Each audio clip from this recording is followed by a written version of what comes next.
Here's the question most family trust owners in Canada have never actually answered. When the tax bill on your trust comes due, and at year 21, it will, where does the cash come from?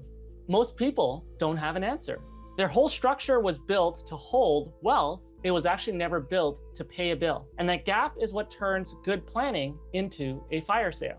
Just for some quick context, in case this is the first time we're meeting, I'm Henry Wong, a CPA CA with 20 years in practice. I've personally trained over 10,000 CPAs across Canada, and I've spent years inside Rogers, one of Canada's most iconic family-controlled companies. And between that, as well as 2 decades of advising, I saw how family enterprises are really run and how rarely anyone talks about the structure underneath it. That's why I wrote the book, The 7 Structures of Wealth. And that's the lens that I'm going to be bringing and sharing with you in this conversation today.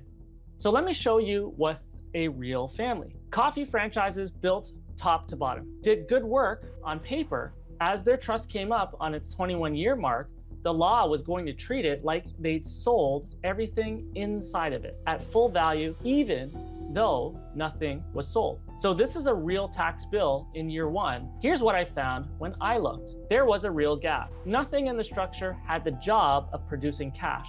The trust held, it was just never built to pay. Now here's the part that matters, because we caught it with a runway. The right measures went in early, tailored to their specific situation. So when the event came, it wasn't a crisis. It was handled on their terms without a fire sale, without them scrambling. Now, I'm not going to walk through their specific moves because their situation is theirs, it's not yours.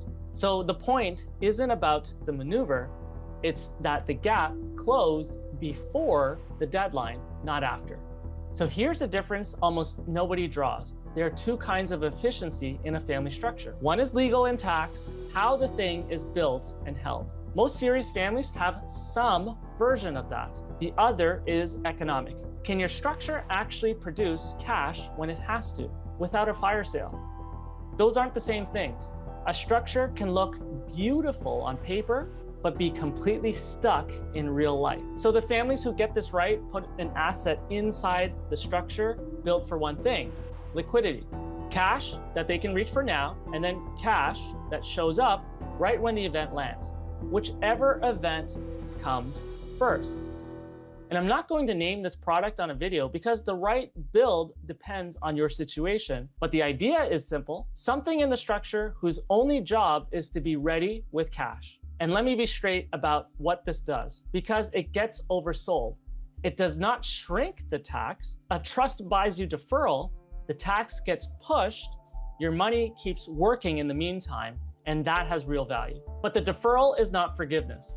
The bill still comes. The 21-year event is the day it comes due. So this isn't about making tax disappear. It's about being ready to meet it without tearing the structure apart and moving more of what you built to your family instead of to the bill. There's a lever in here too, and it's a good one. Done right, a trust can spread a gain across the family. So more than one person's lifetime capital gains exemption can actually get pooled and used together. That can reduce the tax on that piece, sometimes by a lot. And it depends, of course, on your situation and on the shares that are qualifying. But notice that's just one lever inside the bigger thing. The bigger thing is being built to meet the bill at all. So before you worry about the date, answer the question. If the bill landed this year, where would it come from? If you don't know, that's actually the gap worth closing. So if this is the conversation you never had with your advisors, subscribe. And when you're ready to actually answer the cash question for your own structure, that's a conversation worth having with the right people. Next in the series, the myths about the 21-year rule that trip up even sophisticated owners.